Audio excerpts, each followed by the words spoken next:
नमस्कार साथियों, आप सभी का स्वागत है। आज हम इस क्लास में रॉबर्ट किंग मर्टन पे चर्चा करेंगे। रॉबर्ट किंग मर्टन ने अनेक अवधारणाएं प्रस्तुत की है, जैसे कि विसंगति, एनोमी की अवधारणा। इनका प्रकार्यवाद थोड़ा अलग प्रकार का प्रकार्यवाद है। इन्होंने पैराडाइम के माध्यम से एक प्रकार्यवाद को संगठित या संरचना देने का प्रयास किया है।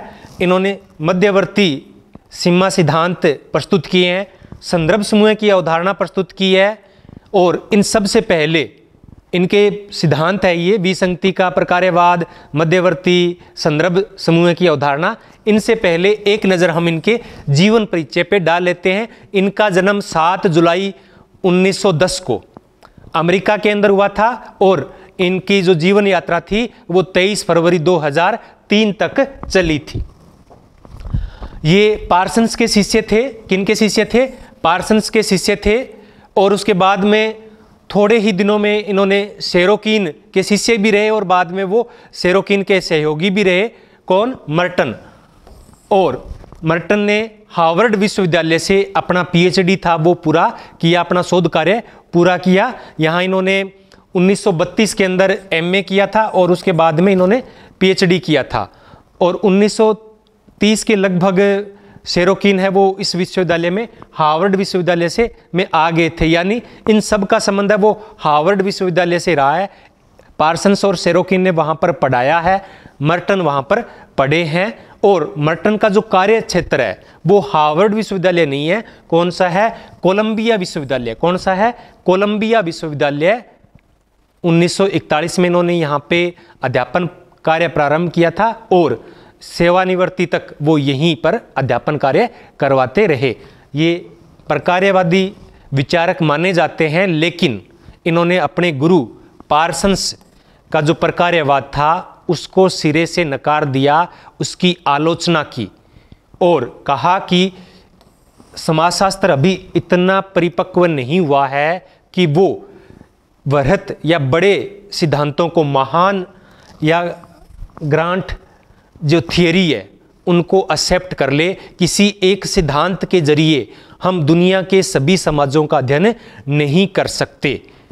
और उन्होंने इन सिद्धांतों के स्थान पर मध्यवर्ती या मध्य स्तरीय बीच के सिद्धांत बनाने पर विशेष बल दिया, और उनकी ज़बरदस्त पैरवी की। अगर हमें समाजशास्त्र को आगे बढ़ाना है तो अभी वो वक्त आया नहीं है कि हम महान सिद्धांतों का निर्माण करें। हमें छोटे छोटे कुछ मध्यम आकार के सिद्धांत है वो विकसित करने पड़ेंगे। इसके लिए इन्होंने एक पैराडाइम विकसित किया कि किस प्रकार कोई प्रकार्यवादी विचारक है, अध्ययन करता है। अगर वो अध्ययन करे तो ये इसके कुछ 11 आयाम हैं। कितने आयाम हैं इनके? पैराडाइम के 11 आयाम हैं। एक एक करके वो बताते हैं कि एक अध्ययनकर्ता को यहाँ से शुरू होना चाहिए और उसके बाद में धीरे धीरे आगे बढ़ना चाहिए। तो इसमें वो इसी पैराडाइम के अंदर कुछ नई अवधारणाएं समाजशास्त्र में देते हैं, जैसे कि प्रकार्य की अवधारणा, दुष्कार्य, प्रकट और अप्रकट प्रकार्य, और प्रकार्यात्मक विकल्प की अवधारणा है वो देते हैं। तो ये कई अवधारणाएं हैं वो किनके द्वारा प्रतिपादित की गई है? मर्टन के द्वारा प्रतिपादित की गई है। पहले मिलोवंस्की ने क्या किया था? प्रकार्यात्मक अपरिहार्यता की चर्चा की थी, यानी प्रकार्य है उसका कोई विकल्प नहीं है, उसको हमें अपनाना ही पड़ेगा, उसका कोई ऑप्शन हमारे पास नहीं है। लेकिन मर्टन ने कहा कि प्रत्येक व्यवस्था के अंदर प्रकार्यात्मक ऑप्शन रहते हैं। तो ये प्रकार्यवादी होते हुए भी पार्सन्स के प्रकार्यवाद का विरोध करते हुए अपना पैराडाइम प्रस्तुत करते हैं। तो आज हम इन्हीं पे चर्चा करेंगे। प्रकार्यात्मक विकल्प, प्रकट एवं अप्रकट प्रकार्य, प्रकार्य एवं दुष्प्रकार्य, मध्यवर्ती सिद्धांत, महान जो इनका पैराडाइम है उन पे विस्तार से चर्चा करेंगे कि 11 आयाम कौन कौन से हैं, और साथ में जो एनोमी की अवधारणा है और संदर्भ समूह की अवधारणा है। तो पहले हम बात कर लेते हैं किनकी? पहले हम चर्चा करते हैं एनोमी सिद्धांत की, विसंगति सिद्धांत की कि इनका विसंगति सिद्धांत क्या है। एनोमी जिसको हम कहते हैं, कई नाम से इसको जानते हैं, विचलन का सिद्धांत, विसंगति, एनोमी, विसमान्यता, प्रतिमानहीनता। तो ये सब इसके नाम आते हैं। अंग्रेजी में एक ही नाम आएगा, अनोमी। तो अनोमी की सर्वप्रथम अवधारणा किसने प्रस्तुत की? किसने की? मर्टन ने की थी या इससे पहले किसी ने और ने की थी? अनोमी की सर्वप्रथम अवधारणा प्रस्तुत की थी इमाइल दुर्खिम ने। किसने प्रस्तुत की थी? इमाइल दुर्खिम ने। इमाइल दुर्खिम क्या कहते हैं कि समाज ही सर्वोपरि है, समाज ही ईश्वर है, लेकिन उसमें भी कभी कभी क्या होता है, सामाजिक नियंत्रण या मानदंडों का अभाव हो जाता है, यानी व्यक्ति पर समाज का कंट्रोल नहीं रहता है। तो उसे, उस स्थिति को दुर्खिम ने क्या कहा? एनोमी कहा है। और इसका बाद में विस्तार से वर्णन किया है वो मर्टन ने किया है। तो मर्टन इसको एक सामाजिक सांस्कृतिक अवधारणा के रूप में देखते हैं। किस अवधारणा के रूप में? मर्टन की जो एनोमी की अवधारणा है वो एक सामाजिक सांस्कृतिक अवधारणा है। प्रश्न देखो यहीं से बनते हैं कि किस प्रकार की अवधारणा है या किस प्रकार की अवधारणा नहीं है। तो वो सामाजिक और सांस्कृतिक लक्ष्यों की बात करते हैं और वो कहते हैं कि जब साध्य एवं साधन में असंगतता आ जाती है तब सामाजिक विचलन उत्पन्न होता है। साध्य यानी जो लक्ष्य हम प्राप्त करना चाहते हैं और उन लक्ष्यों को प्राप्त करने के जो साधन है उनके बीच में अगर विसंगति आ जाती है तो उसे विचलन या एनोमी कहते हैं। और इसमें इन्होंने दो बातें हैं वो प्रमुख रूप से कही है। कितनी बातें प्रमुख रूप से कही है? दो बातें। एक सांस्कृतिक लक्ष्य, कल्चरल गोल्स, कई बार जगह इसको हम लिख सकते हैं सामाजिक लक्ष्य, और संस्थागत साधन, यानी हमारे लक्ष्य क्या है और उन लक्ष्यों को पाने के लिए हमारे साधन किस प्रकार के हैं। लक्ष्य तो है, अभी आप जैसे पढ़ाई कर रहे हो, अध्ययन कर रहे हो, तो आपका कोई ना कोई लक्ष्य है और इस लक्ष्य के लिए आपके पास साधन भी है। तो लक्ष्य और साधन इनकी अवधारणा के दो आधारभूत तत्व है। इनके आधार पर ही ये अपना एनोमी का सिद्धांत है वो प्रस्तुत करते हैं। तो उन्होंने कहा है कि प्रत्येक समाज के कुछ सामाजिक एवं सांस्कृतिक लक्ष्य होते हैं। प्रत्येक समाज के कुछ सांस्कृतिक लक्ष्य होते हैं जिनको पूरा करने के लिए सामाजिक संरचना में संस्थागत साधन उपलब्ध होते हैं। यानी क्या होता है कि प्रत्येक व्यवस्था के अंदर कुछ ना कुछ लक्ष्य होते हैं और उन लक्ष्यों को पाने के लिए साधन होते हैं। जैसे हमारे हिंदू धर्म में सर्वोच्च लक्ष्य क्या है? मोक्ष है, और मोक्ष को पाने के लिए तीन अन्य अवस्थाएं हैं, ब्रह्मचर्य, गृहस्थ और वानप्रस्थ। तो ये क्या हो गया? मोक्ष लक्ष्य हो गया और ये तीनों पुरुषार्थ क्या हो गए? साधन हो गए।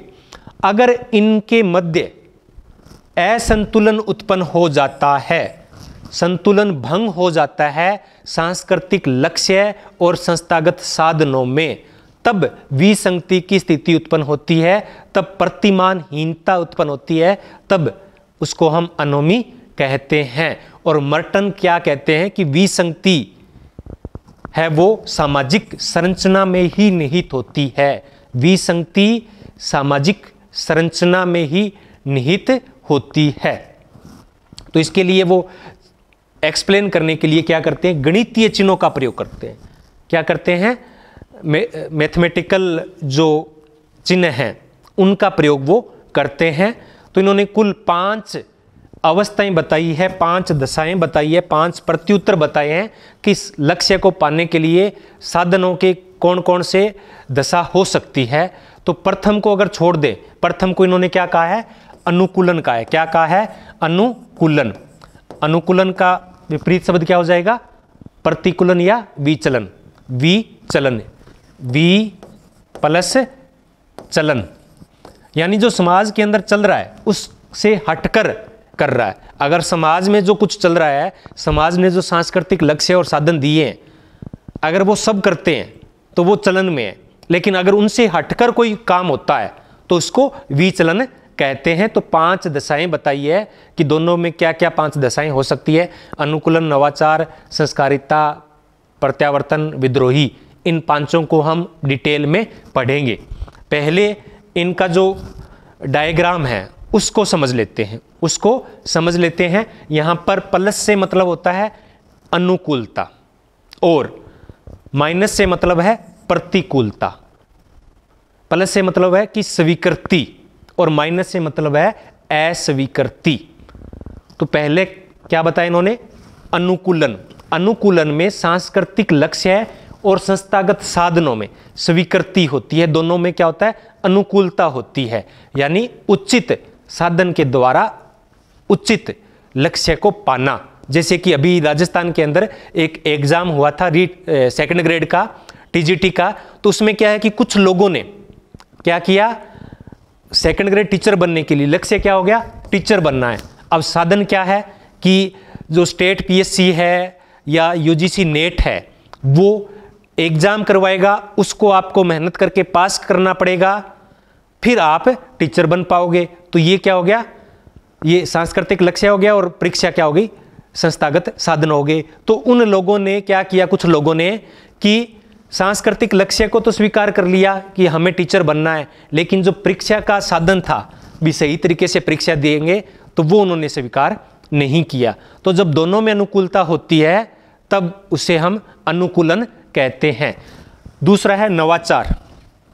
दूसरा क्या है, नवाचार। तो इसमें सांस्कृतिक लक्ष्यों को तो स्वीकार करते हैं, लेकिन जो साधन है यानी जो परीक्षा दी हुई है, परीक्षा में मेहनत करके पढ़ना है, फिर उसको पेपर को हल करना है, फिर अगर हम मेरिट में आते हैं तब हम शिक्षक बन सकते हैं। लेकिन उन्होंने क्या किया कि 10-10 लाख रुपए देकर पेपर को खरीद लिया और वो पहले से ही हल करके बगैर मेहनत के वो यानी साधनों का उन्होंने जो तरीका बताया गया था, जो संस्थागत साधन थे उनका प्रयोग नहीं किया, तो उसको कहते हैं नवाचार, इनोवेशन।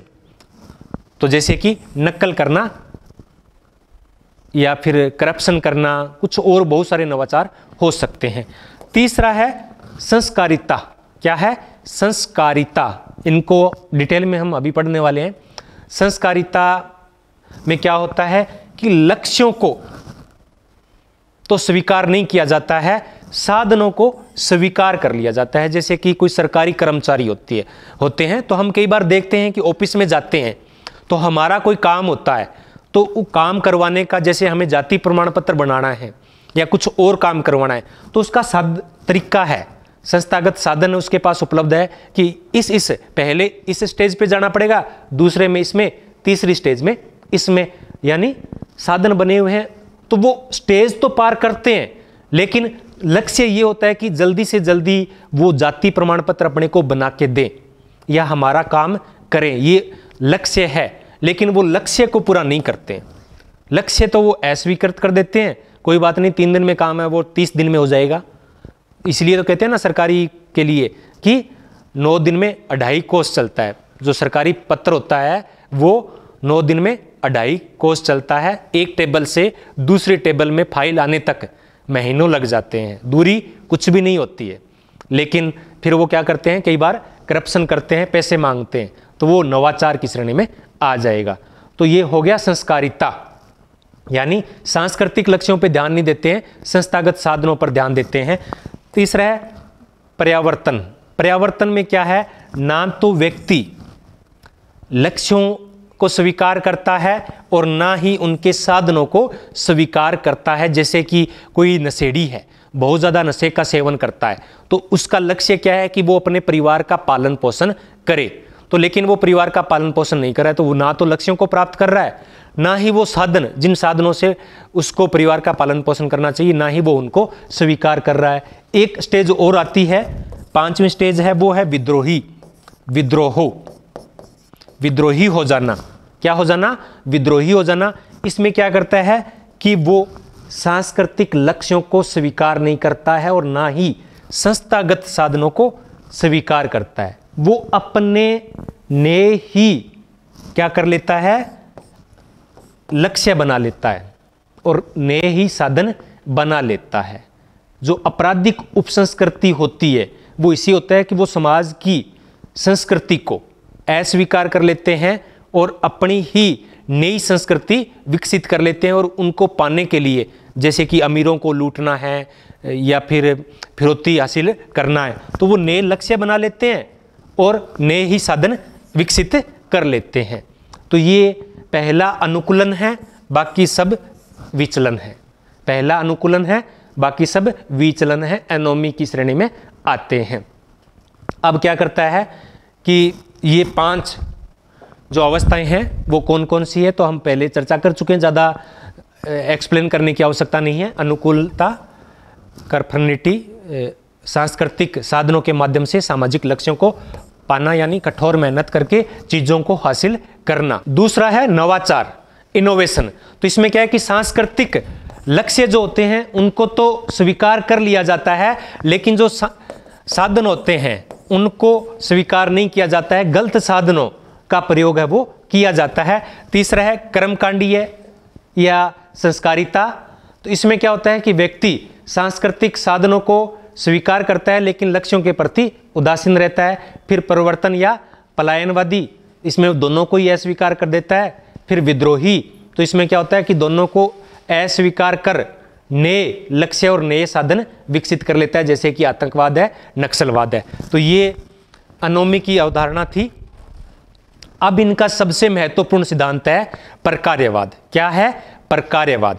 तो प्रकार्यवाद पे हम चर्चा कर चुके हैं कि प्रकार्यवाद है वो क्या होता है, सामवेई यानी शरीर की भांति उसकी संरचना होती है। हमारे शरीर के अलग अलग अंग है, हाथ है, पैर है, मुंह है, ये सब अलग अलग अंग है, लेकिन एक शरीर के रूप में संगठित है। इसको ही क्या कहते हैं, सामवेई सादृश्यता, यानी शरीर की भांति समाज होता है। साथ में क्या आता है, वो संगठित व्यवस्था होती है। और प्रकार्यवाद में जो विरोधी तत्व अगर उभर कर भी आते हैं, कोई असंतुलन आ भी जाता है, अव्यवस्था हो जाती है, तो भी उसको संतुलित कर लिया जाता है।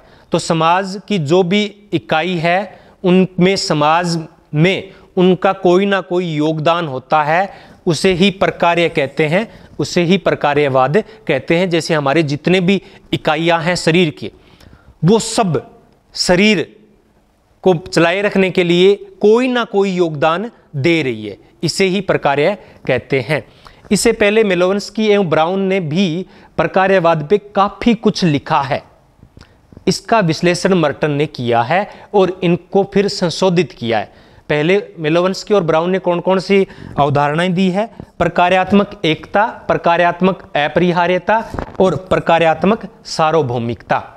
प्रकार्यात्मक एकता है यानी सभी जो एक व्यवस्था के सभी जो अंग है वो मिलकर कार्य करते हैं, यानी एक होकर कार्य करते हैं। यानी जब हमारा शरीर है, इसमें अगर कोई थोड़ी सी खरोंच आ जाती है तो पूरा शरीर उसकी तरफ आकर्षित हो जाता है। अगर यहाँ मेरे थोड़ी सी चोट लग जाती है तो सारी की सारी व्यवस्था है वो क्या है, मिलजुल कर इसको रोकने का प्रयास करती है। तो ये क्या हो गया, प्रकार्यात्मक एकता हो गई। फिर प्रकार्यात्मक अपरिहार्यता, यानी अगर शरीर के अंदर रक्त है तो उसका कोई दूसरा ऑप्शन नहीं है, लेकिन मर्टन इसको भी अस्वीकार कर देते हैं कि नहीं, उसका भी ऑप्शन रहता है। और प्रकार्यात्मक सार्वभौमिकता, यानी सभी समाजों के अंदर ये प्रकार्यात्मक सार्वभौमिकता होती है, ऐसी ही सभी समाजों में व्यवस्था होती है। लेकिन मर्टन है वो इन तीनों को पूर्णतया स्वीकार नहीं करते हैं, तीनों के ही वो ऑप्शन उपलब्ध करवाते हैं। कैसे करवाते हैं, इस पे हम अभी चर्चा करेंगे। तो इन्होंने एक मध्यवर्ती सिद्धांतों के लिए और अपने प्रकार्यवादी सिद्धांत को देने के लिए एक व्यवस्था अपनाई है, उसको बोलते हैं पैराडाइम। क्या बोलते हैं, पैराडाइम। पैराडाइम क्या होता है, पैराडाइम एक प्रारूप है, एक डिजाइन है, एक सांचा है, एक डिजाइन है, जिसके माध्यम से किसी घटना या कार्य या गतिविधि का हम अध्ययन कर सकते हैं। और वो मर्टन कहते हैं कि इसके माध्यम से, इस पैराडाइम के माध्यम से दुनिया के किसी भी समाज का अध्ययन किया जा सकता है। यानी पैराडाइम को उन्होंने क्या किया, एक अध्ययन विधि के रूप में लिया है। किस रूप में लिया है, अध्ययन विधि के रूप में। अगर प्रश्न आ जाए कि पैराडाइम क्या है, तो एक अध्ययन विधि है और जिसमें 11 पद या आइटम किसने रखे हैं, किसने रखे हैं, मर्टन ने रखे हैं। ये 11 ही हो सकते हैं, ना तो इससे कम हो सकते हैं, ना इससे ज़्यादा हो सकते हैं, ना तो ये 10 हो सकते हैं, ना ये 12 हो सकते हैं। अब एक एक करके इन 11 आइटमों पे चर्चा करते हैं, इन 11 पदों पे चर्चा करते हैं। पहला है, यानी ये अध्ययनकर्ता के लिए बताया इन्होंने, अध्ययन विधि बताई है अध्ययनकर्ता के लिए। तो जो अध्ययन करता है उसके लिए ये इन 11 मदों की बात करते हैं, पदों की बात करते हैं। तो पहले तो वो कहते हैं कि प्रकारों की पहचान करनी है। क्या करनी है? प्रकारों की पहचान करनी है। जब हम एक गांव का अध्ययन करते हैं तो गांव में परिवार है, जाति है, धर्म है, नातेदारी है, ये सब है। तो हमें जिस का भी अध्ययन करना है, जिस प्रकार का अध्ययन करना है, जैसे हमने परिवार का अध्ययन किया या जाति का अध्ययन किया, तो ये हमारा प्रकार हो गया। हमने एक पहचान कर ली, किसकी? जाति की पहचान कर ली मान लेते हैं, या परिवार की पहचान कर ली, या नातेदारी की पहचान कर ली। तो ये पहला पद है वो पूरा हो जाता है। दूसरा है अध्ययन से संबंधित उद्देश्य एवं प्रेरणाएं।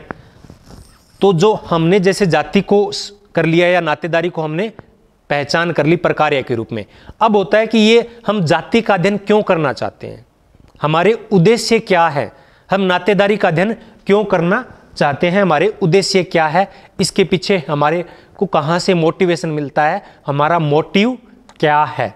तो दूसरा हो गया कि उसके उद्देश्य या प्रेरणा को देखना है, उसके संबंधित अध्ययन करना है।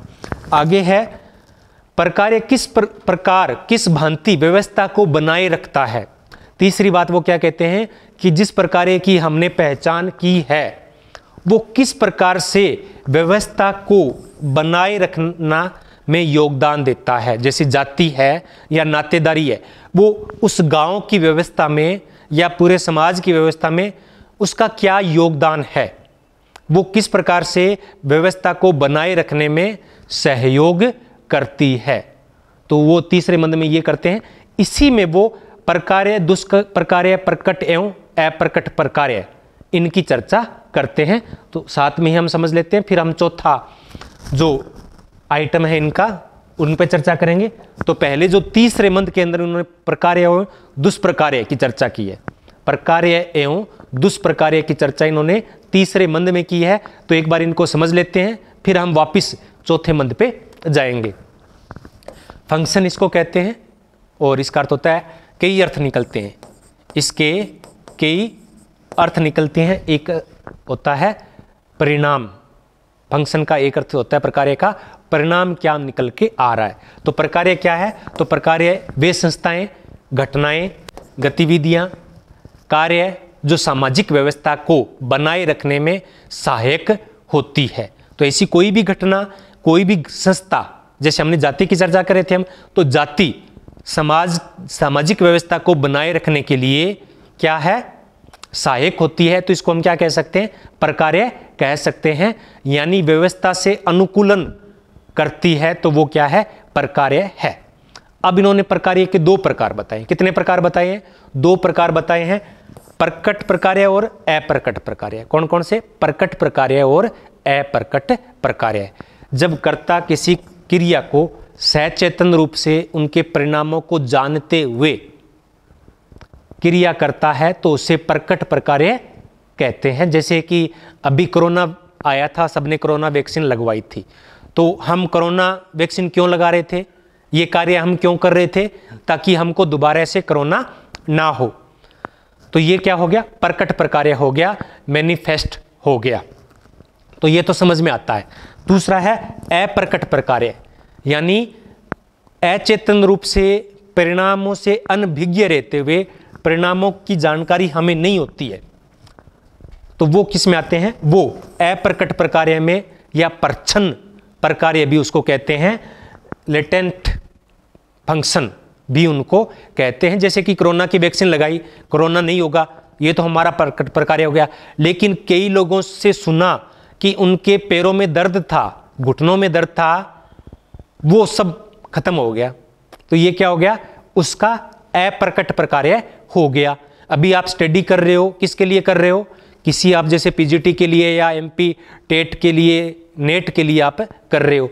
लेकिन यही तैयारी अगर आपको किसी दूसरे परीक्षा में सहायक बन जाए आपके, तो आप इसके लिए कार्य कर रहे हो, तो ये तो प्रकट प्रकार्य है। लेकिन इससे आपका सिलेक्शन किसी और जॉब में हो जाता है, तो वो इस कार्य का, इस गतिविधि का क्या है, अप्रकट प्रकार्य होगा।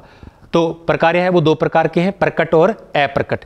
एक अवधारणा और आती है अकार्य, ना तो प्रकार्य और ना ही दुष्कार्य।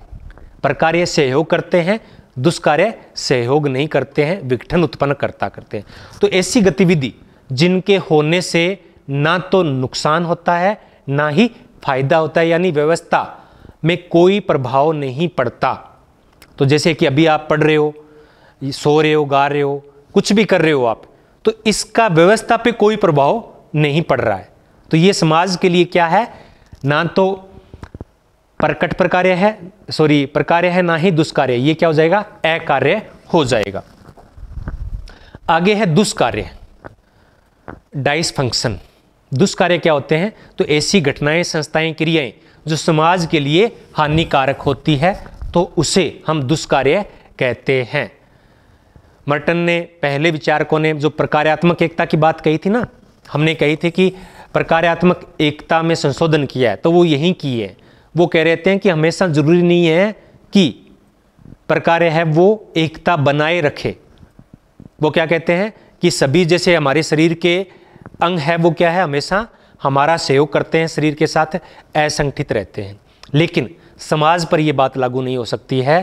हो सकता है कि समाज का कोई प्रकार्य किस में बदल जाए, दुष्कार्य में बदल जाए, समाज के लिए हानिकारक हो जाए। जैसे कि धर्म है, धर्म समाज को एकजुट रखता है, नैतिक रूप से भी और कानूनी रूप से भी। तो ये इसका सकारात्मक प्रकार्य हो गया।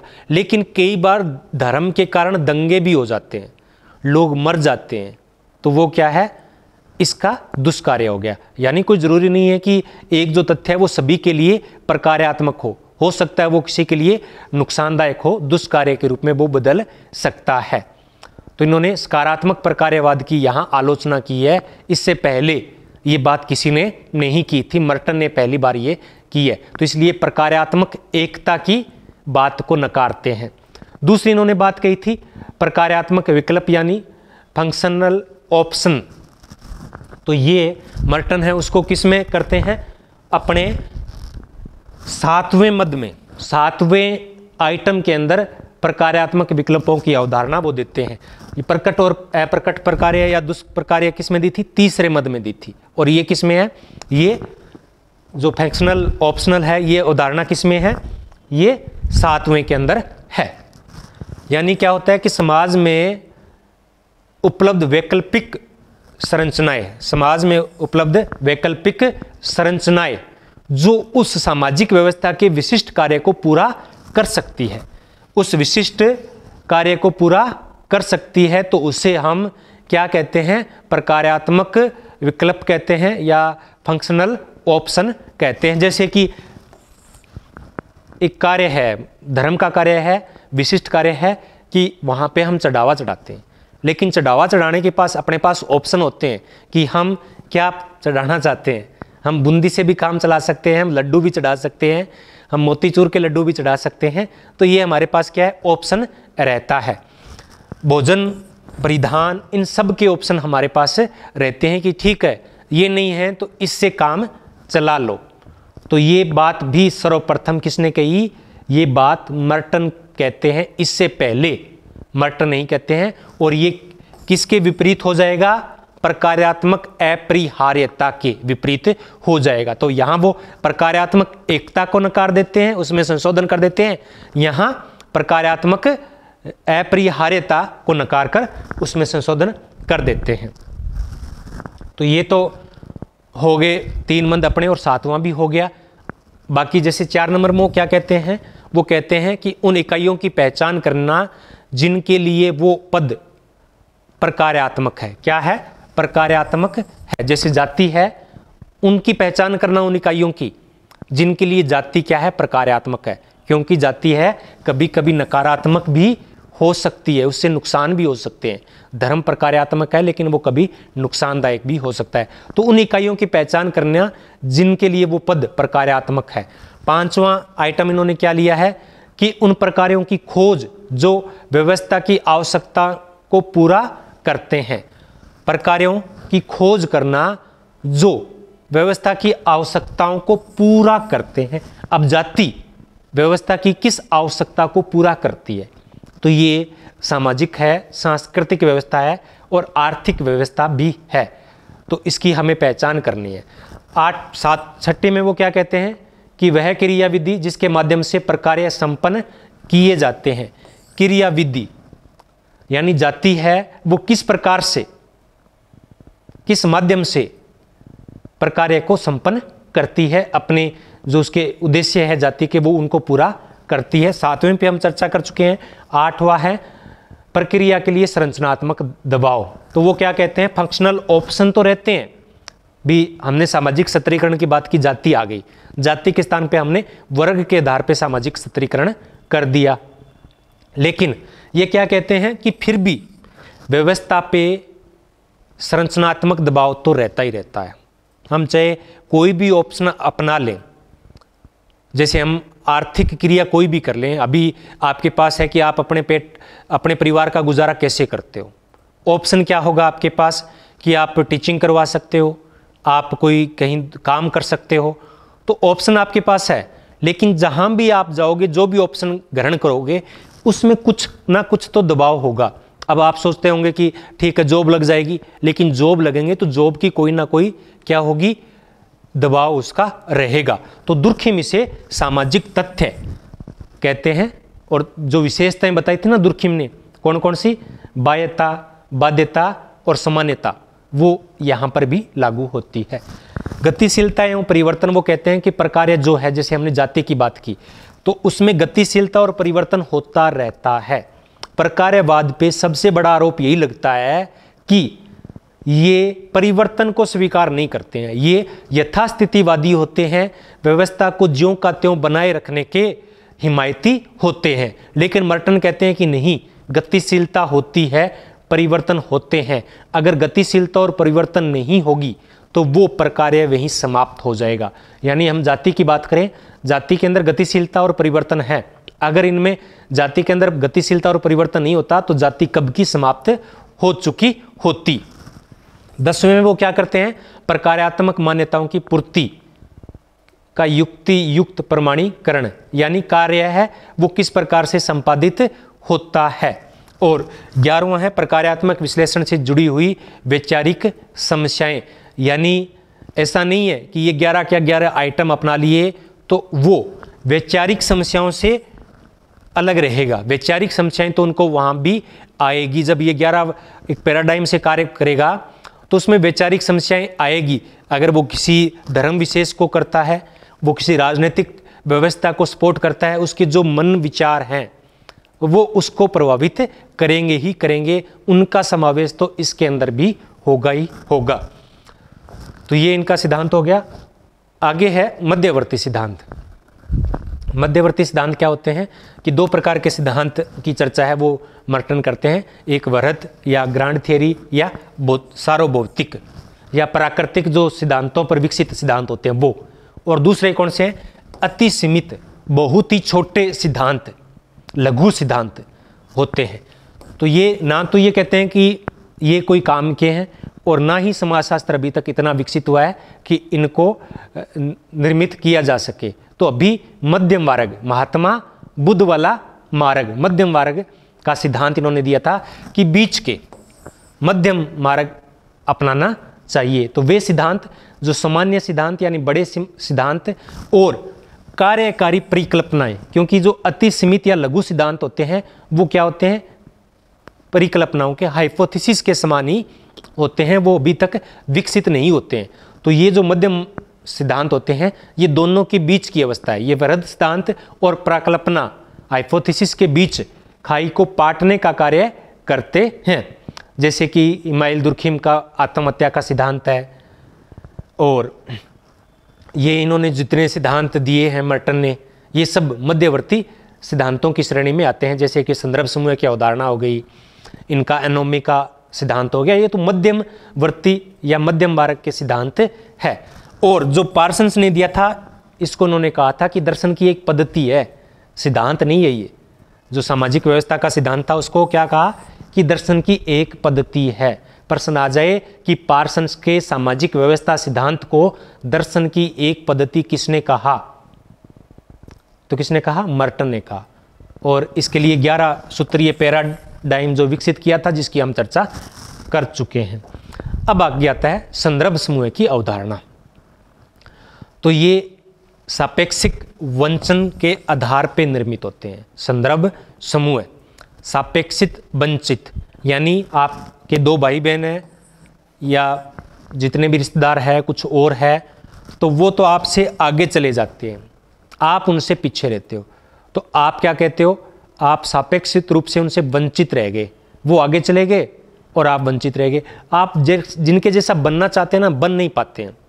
आपके दोस्त हैं, आपकी सहेलियां हैं, वो आगे चले गए और आप पीछे रह गए। वो टीचर बन गए, आप अभी टीचर बने नहीं हो, तो आप अपने आप को क्या करते हो? सापेक्षिक रूप से वंचित हम महसूस करते हैं। जैसे कि हम अभी असिस्टेंट प्रोफेसर हैं, तो हम जो प्रोफेसर लोग हैं उनसे अपनी तुलना करते हैं और अपने आप को वंचित महसूस करते हैं कि देखो वो तो प्रोफेसर बन चुके, हम अभी असिस्टेंट प्रोफेसर ही हैं। तो इसके आधार पे जो संदर्भ समूह की है, सर्वप्रथम प्रयोग इसका किया था हर्बर्ट हाइमन ने। किसने किया? हर्बर्ट हाइमन ने 1942 में। इनका एक लेख था the psychology of status, the psychology of status, यानी इन्होंने साइकोलॉजी के अंदर इस शब्द का प्रयोग किया था, समाजशास्त्र के अंतर्गत नहीं किया था। 1942 में किया था, हाइमन ने किया था। बाद में सापेक्षिक वंचना के आधार पर 1950 में सैमुअल ए स्टोफर ने 1950 में अपनी पुस्तक द अमेरिकन सोल्जर्स में संदर्भ समूह का वर्णन है वो समाजशास्त्र में किया है। ये अमेरिकन सोल्जर यानी जो सैनिक होते हैं, वो अपने अधिकारियों के क्या होते हैं? सापेक्ष रूप से वंचित महसूस करते हैं। और ये सिद्धांत है इन्होंने, मर्टन ने 1965 में अपनी पुस्तक social theory and social structure में दिया। Social theory and social structure में दिया, इस पे विस्तार से चर्चा की। तो नंबर 1, बहुत कम साइकोलॉजी के रूप में इसने किया, केवल पहली बार प्रयोग किया। पहली बार सापेक्षिक वंचन के रूप में संदर्भ समूह की अवधारणा का प्रयोग किया था समाजशास्त्र के अंदर, सैमुअल ए स्टोफर ने किया। और इसका विस्तृत वर्णन, इसका दायरा बढ़ाते हुए इसका अध्ययन जो किया, व्यापक अध्ययन किया, वो मर्टन ने किया 1965 में the social theory and social structure के अंदर। परिभाषा क्या दी है कि संदर्भ समूह वह होता है जिसमें व्यक्ति उस समूह का सदस्य तो नहीं होता है, लेकिन सदस्य बनने की आकांक्षा रखते हैं। यानी हम अभी प्रोफेसर नहीं बने, लेकिन प्रोफेसर बनने की आकांक्षा रखते हैं। अभी आप टीचर नहीं बने हो, तो टीचर बनने की आकांक्षा रखते हो। तो ये इसकी परिभाषा है। और ये क्या होता है? ये प्रत्याक्षी समाजीकरण से जुड़ा हुआ है, यानी पहले से ही समाजीकरण हो जाता है। संदर्भ समूह में ये प्रत्याक्षी समाजीकरण से जुड़ी हुई है, यानी पहले से ही हम उसी प्रकार के हाव भाव अपनाने शुरू कर देते हैं। एक है संदर्भ व्यक्ति की अवधारणा। तो संदर्भ व्यक्ति की अवधारणा मर्टन ने दी है और किसी ने नहीं दी है। तो ऐसी कोई व्यक्ति जिसका जैसा हम बनना चाहते हैं, यानी ऐसे कोई व्यक्ति जिसके जैसा कोई बनना चाहता है, तो उसे मर्टन ने क्या कहा है? संदर्भ व्यक्ति कहा है, जिसके जैसे हम बनना चाहते हैं। हमारे कोई जो रोल मॉडल होते हैं, तो ये किससे जुड़ी अवधारणा है? ये रोल मॉडल से जुड़ी हुई अवधारणा है। कौन सी? संदर्भ व्यक्ति की। अब हम इनके प्रकारों की बात करें तो उन्होंने सदस्यतामूलक और गैर सदस्यतामूलक प्रकार बताए हैं। जब गैर सदस्यतामूलक वे होता है कि जिसका वो सदस्य नहीं बन पा जाता, और सदस्यतामूलक क्या होता है? जिसका वो सदस्य बन जाता है। जैसे कि मैं अभी इस कैटेगरी में तो आ गया हूँ टीचर की, लेकिन प्रोफेसर बनना चाहता हूँ, तो ये सदस्यतामूलक हो गया है। और गैर सदस्यतामूलक अभी उसके सदस्य बने नहीं हैं। तो इसमें क्या होता है कि हम कई बार ऐसा होता है कि अपने समूह को छोड़ दिया, लेकिन दूसरे समूह के सदस्य बनना चाहते हैं। ऐसा बचपन में ज़्यादा होते हैं। क्या होते हैं कि 5 लोगों का, दोस्तों का ग्रुप ये होता है और 5 का ये होता है। अब उसमें एक क्या करता है कि 5 लोग हैं, उनमें से एक कहता है कि नहीं, ये ग्रुप मुझे पसंद नहीं है, ये समूह मुझे पसंद नहीं है, मैं तो इस समूह में शामिल होऊंगा, उनके साथ दोस्ती करूंगा। लेकिन वो लोग इसको क्या करते हैं, अस्वीकार करते हैं। तो हमारी भाषा में क्या हो गया, ये ना तो घर का रहा ना घाट का रहा, धोबी का कुत्ता बन गया। तो ऐसी व्यक्ति को क्या कहा है मर्टन ने, सीमांत व्यक्ति का है। क्या कहा है, सीमांत व्यक्ति का है। ये इन्होंने संदर्भ समूह की नकारात्मक परिणाम के रूप में पेश किया है।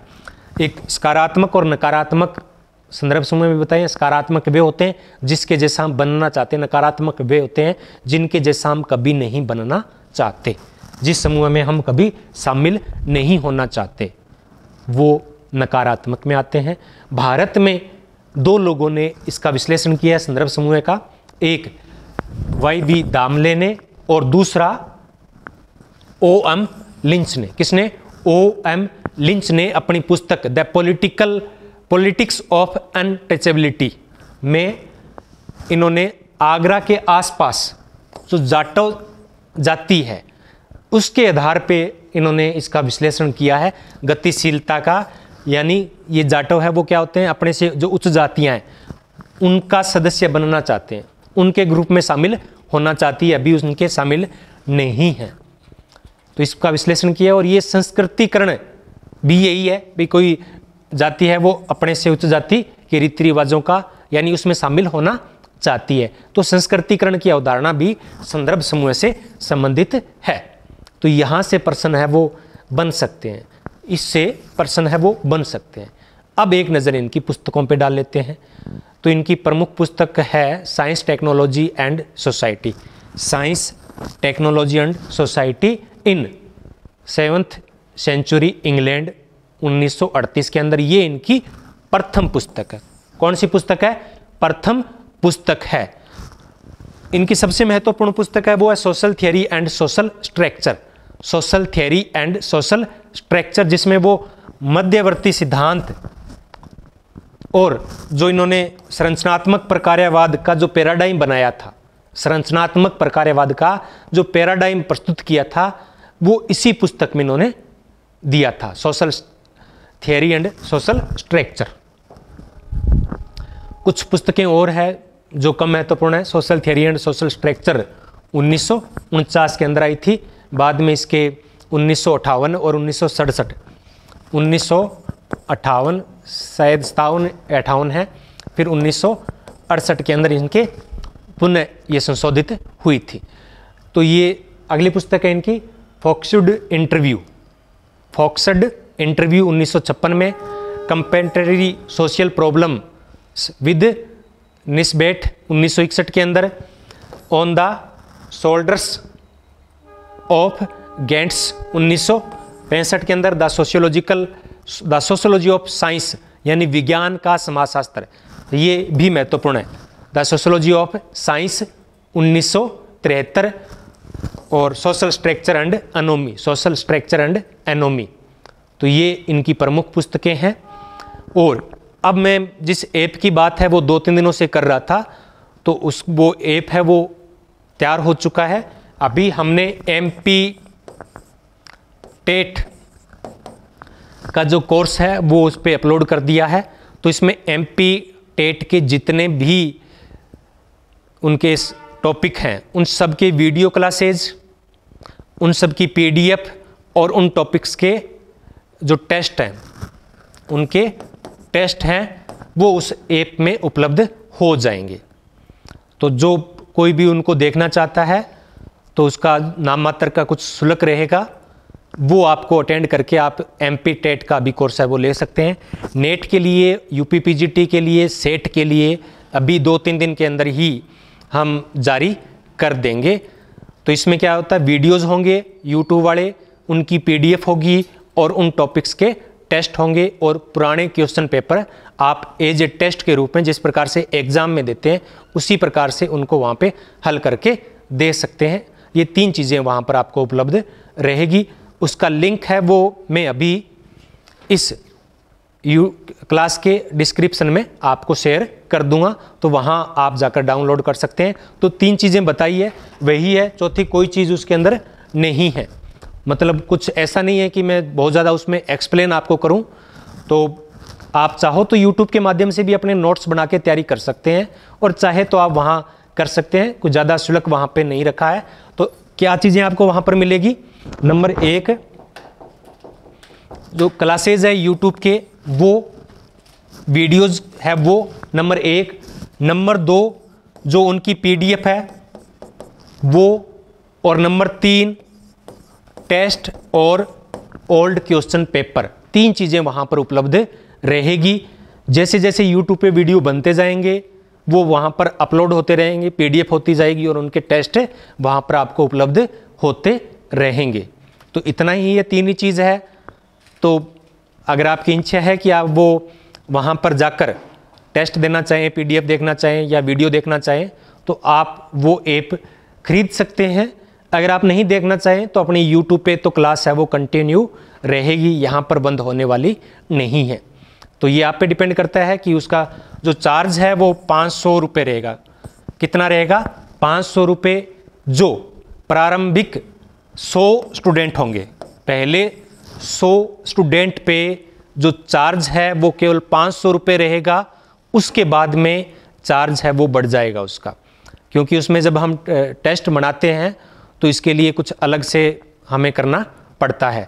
तो बाकी वीडियो तो वही है, तो आप यहीं देख सकते हैं। PDF में वैसे ओपन शेयर नहीं कर सकता, तो वहाँ पे आपको ये उपलब्ध रहेगी। प्लस में टेस्ट एक्स्ट्रा वहाँ पर आपको मिल जाएंगे, और पुराने जो क्वेश्चन पेपर है वो सॉलिड रूप में वहाँ पर उपलब्ध रहेंगे। तो अभी 100 विद्यार्थी जो प्रथम जो हमारा ओपनिंग ऑफर है वो केवल 100 लोगों के लिए है, जिसमें शुल्क है वो 500 रुपये रखा गया है। धन्यवाद।